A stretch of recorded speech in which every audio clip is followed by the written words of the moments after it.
Hey, YouTube family. It's your girl Tika.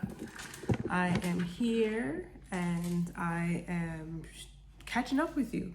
It's been a while since I sat in a chair and had a conversation with you about my experiences and about Ghana. And I thought, you know what, now might be a good time. Creating content on the fly, creating content based on old experiences sometimes is a bit challenging. I have really been giving myself some grace as far as YouTube is concerned. When we first started out, I was really hyped. I was so hyped. Everything was going so well, and the content was rich, and we were doing a lot of things. And then we went through a period of time where, because of the pandemic and all kinds of things that were going on in our lives, we just decided, now is the time to take a break. And it was like this really sharp, abrupt end to creating content, but it was what we needed as a unit, as a family, for us to recalibrate per se, or for us to reassess our next moves as we were in Ghana. If you've been following this channel, we came down in 2019, just during the year of return, although that wasn't really the purpose of us coming. We knew we were coming, but it wasn't necessarily because of the year of return. We just knew that this is where we wanted to be, and we were going to take the chance and the risk, and that we did. But one of the things that, or a few things that, we discovered coming down, and there was a lot of research that we did prior to coming, more so looking at other people's experiences and learning from them. My husband came down and he did a bit of a bit of an assessment of the situation. I was able to get some things started up to do a bit of networking before we actually made the final jump. But knowing what we know now, there were so many things that we could have done differently to make our transition a lot smoother, at least so we feel. And then there were also some things that we learned that we feel are obviously beneficial for our growth, our future growth in Ghana, right? Right now, at this time, we are in Canada. We've made a transition to Canada. We do the bicontinental lifestyle. So we have a portion of our time where we spend in Ghana and a portion of our time where we spend in Canada. And for us, it's how it's going to work for our family until we figure out our next move, right? But the long story short is this: when you come to Ghana, you've got to come with the understanding that things may work and they also may not. And if they do not work out, what is going to be your plan B? Do you have a plan B? Do you have a plan A? Because truthfully, the plan A for many people is, I'm going to watch 2 videos one time and I'm going to see what so-and-so has done. And then I'm going to just decide that I'm going to pick up my things and I'm going to go and I'm going to figure it out. Right? So that's like this really spontaneous planner. And then there's the planner or the family who says, okay, you know what? Here are our options. Here are the pros and the cons. Here is a place that we can stay, or this is a house that we've bought. And the plan is a little bit more clear. It's a bit more concrete, yet it still has some vagueness to it, right? And then there's, people who don't have a plan at all. And it's just, well, I'm just gonna put my backpack on and I'm gonna go down there and I'm gonna figure it out. It can't be worse than where I am right now.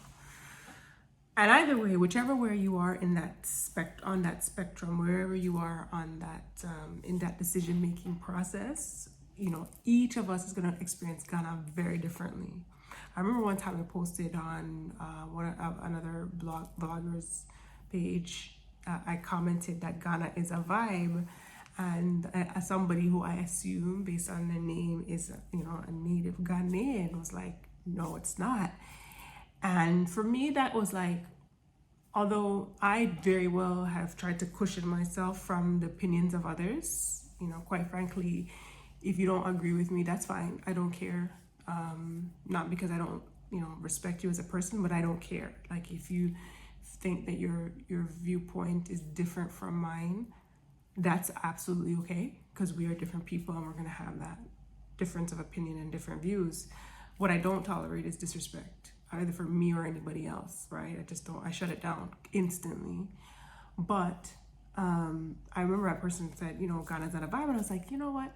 I get it. For some people, Ghana is not a vibe. Because if you've been living in Ghana for a long time and you've been doing your darndest to work hard, you've gotten the good grades, you've gone to good school, you come out, you're looking for work and you can't find nothing, and you're taking any little job here and there, and you're still having a hard time making ends meet, and you see other people who have opportunities and they're doing well, and you're wondering, well, when is it going to be my time? I can understand the frustration.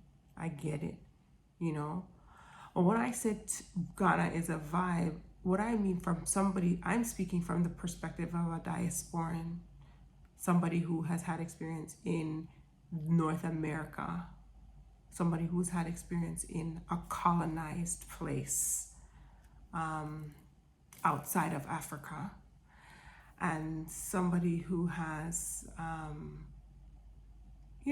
been through, because for me, I've been through it all. Like I am not somebody who grew up with a gold spoon in my mouth, or silver spoon, whatever kind of spoon people have, gold, copper, silver spoon, whatever the spoon is. I didn't grow up with none of that, and I don't know I don't share a lot of my story, my background. I haven't shared a lot of it here on YouTube, but the reality is I grew up, in hardship, just like a lot of people. And I had an opportunity to come to Canada because my father brought me to Canada, but I came from the country. My family was in, how many of us was in one house? Like we had a whole bunch of people in one house, and it was my granny that raised me for the most part when I was a little girl, and I had different family members. Yeah, so I was like, you know what? My story is not a whole lot different than than many people who, are either growing up in hardship or who have experienced hardship, because I've been there. But the difference is that I had opportunities, and even people who were in my similar position, they also had opportunities, but they never took advantage of them, right? So when I hear somebody say, okay, God is not a vibe, for me, it's like, okay, I get why it's not a vibe for you. But for me, coming from the diaspora, knowing what I know now, working really, really, really, really hard for the past couple of decades, understanding that as a Black person in a country where I am a minority, I don't have as much opportunity as I would in Ghana, where I am considered to be the majority. As a woman, as a Black person, and where I can actually have impact. You see, for me, it's not about coming here to have wealth beyond what I need, or to floss on anybody with anything that I have, or to, be stoicious or stush, as Jamaicans would call it, or stush, because that's, I don't have time for that. Right? For me, the reality is, and it will always be, about impact. How can I, with my own influence, with my skill sets, with my knowledge, with my resources, with my generation that I am building, have the most impact on the continent? How can I impact and improve lives? I'm not a savior. I don't have that savior complex. I believe I'm a collaborator. I believe I am sent to be a support for those who perhaps are open and looking for ways to have and create their own opportunities. I'm not the one that's going to be there for people who just want a free ride, or for people who are quick to judge and want to take advantage. I'm not the one. I gotta say, fortunately for me, I have a bit of street smarts, so I'm not the one for that. But when it comes to helping people who really are trying to move ahead in their circumstances. People who are brilliant, creative, ambitious, honest, loyal, committed, and open to learning. Those are the people that I gravitate to. Those are the people that help me to understand that Ghana is a rich place with many opportunities for people who have that kind of outlook. And that excites me. Yeah. That gives me a sense of purpose every day when I wake up. It gives me inspiration to do what I need to do the needful. Because it's easy to just get up and say, you know what, I'm just gonna chill today. Because I can, if I want to, I can say, yo, I'm just gonna chill today. But that's not gonna do any good for my future generations or my children. It's not gonna do any good for the impact, for the people who I have the potential to impact, the people who I have a potential to change their lives. It's not gonna do any good for them, right? So for me, Ghana is a vibe. It's a vibe because it's a land of opportunity. Difficult as it is in the current political climate, and I try to steer away from politics. I really do, because I recognize that politics is a game. It will forever be a game. Unfortunately, it's a game of people's lives. So I try to steer away from really, making political statements. However, as somebody who is aware, I consider myself to be fairly aware of what's happening in the global context. I recognize that Africa, we are impeded and we have many obstacles to overcome that we alone, operating individually as individual nations, cannot possibly overcome. And we need ambitious leadership. We need honest leadership. We need leadership with integrity. We need leadership that is bold and willing to stand up to forces that have dictated how and what we become. And until then, we're going to find it very difficult for our people to survive. It pains my heart when I go about Ghana and I see the beautiful people. Like, I cannot stress, I just see the beautiful people who wake up every day struggling just to survive. And I say to myself, how is that fair? How is it fair when, you look at other places where most of our riches have been extrapolated to, and those places people are living quite well. Quite well. Not everybody, but a lot are living quite well off of the gains of Africans. Yet our own native people are struggling just to survive. It pains my heart.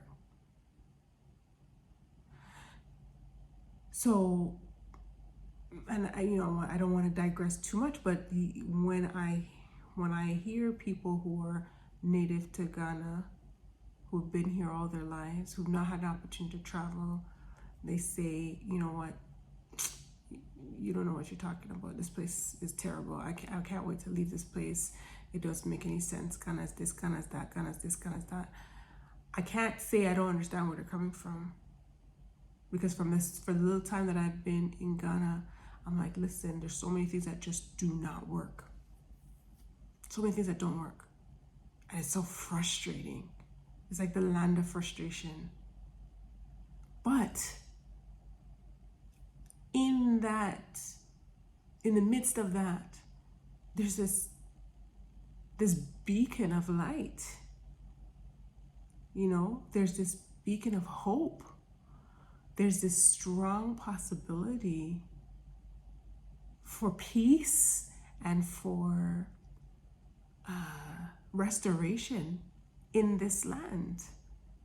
And I feel that personally for myself, for the people who I care about, for my future generations, and for others in the diaspora who are looking for a place to find comfort and solace and peace in their life.